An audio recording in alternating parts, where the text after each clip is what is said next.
Hello students, so today we are going to see the next lesson of English, that is alchemy of nature. Now before starting with our lesson, let us know something about nature, right? Now nature is what? Nature is very important for us, for humans to survive, as it gives us food, water, medicine, shelter, and even natural cycles such as climate and nutrients, which are all because of nature. In short, we can say that nature is what? Nature is our sole supplier. Now, we all like to live in nature, right? But have you thought that why do we like to live in nature? What is there in nature which makes us feel happy or relaxed? Because when we are in nature, what happens to us? Our stress level reduces, then our depression, it relieves our depression and anxiety. All these things are what? Because of nature. And other than these things, what other things are there in nature, and what does nature teach us, or what we get from our nature, we are going to see today in this chapter. Now, alchemy of nature. Now the lesson alchemy, the word alchemy means that it is a magic that change everything. Now what does it changes, or what magic is there, we are going to see in the chapter. So beginning with the lesson is started with a quote which is being given by William Blake. To see a world in a grain of sand and a heaven in a wild flower, hold infinity in the palm of your hand and eternity in an hour. Now, why does the writer is Raksha Bharadia. Why has she begun the lesson with a quote? Because she must have thought that she might set the mood for the message that follows in this lesson.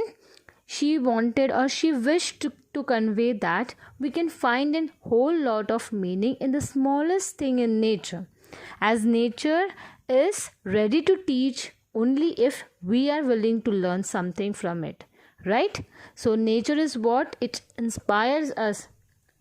Okay, very first line of the lesson: we instinctively turn to outdoor activities and nature as a way of relaxing and enhancing our well-being. Nature soothes and nurtures. Nature fulfills and motivates. Nature whispers and commands. Now this paragraph means we instinctively, by a natural instinct. Now, like for example, many of us feel stressed out sometimes, right? So what do? We go out in a park, or in a ground, or in a garden, or sometimes we go on our terrace, right? Why do we go there? To make us feel relaxed, to make us feel calm, right? So here the writer is trying to say that what does nature is doing for us? It soothes us and nurtures us. Soothes us, it makes us feel relaxed, make us feel calm, make us feel comfortable. And nurtures us. Nurtures means it takes care of us, it protects us. Nature fulfills and motivates. Now how does nature motivates us? Like nature inspires me because it offers joy and magic to us, and we all know that it is the most precious gift anyone can get, and it is free of cost, right? So we cannot predict anything exactly what is going to happen in the nature. In the same way, life doesn't guarantee us about anything. Like for example, look at the animals, look at the birds. Learn to live in this moment.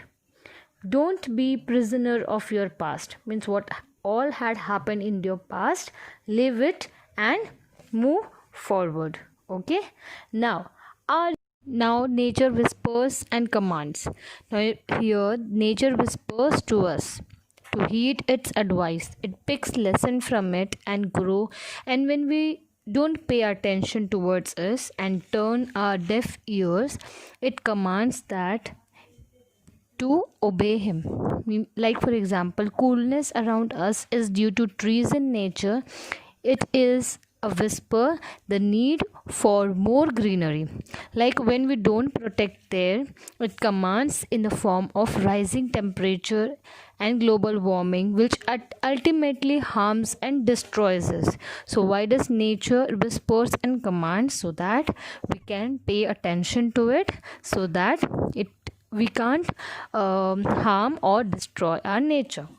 Have a hibiscus plant in our garden. Every fortnight, a flower blooms on it, big, bright, and tender.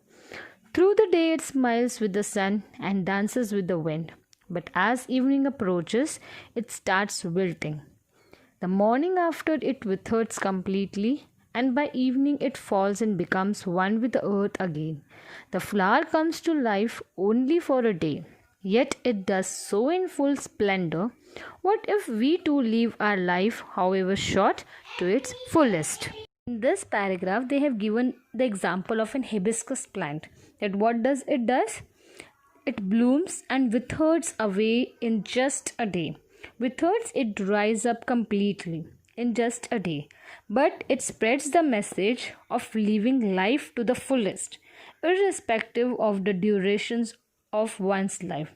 That however short your life is, we have to live our life to its fullest. Means we have to live each day of our life as if there is no tomorrow. Right?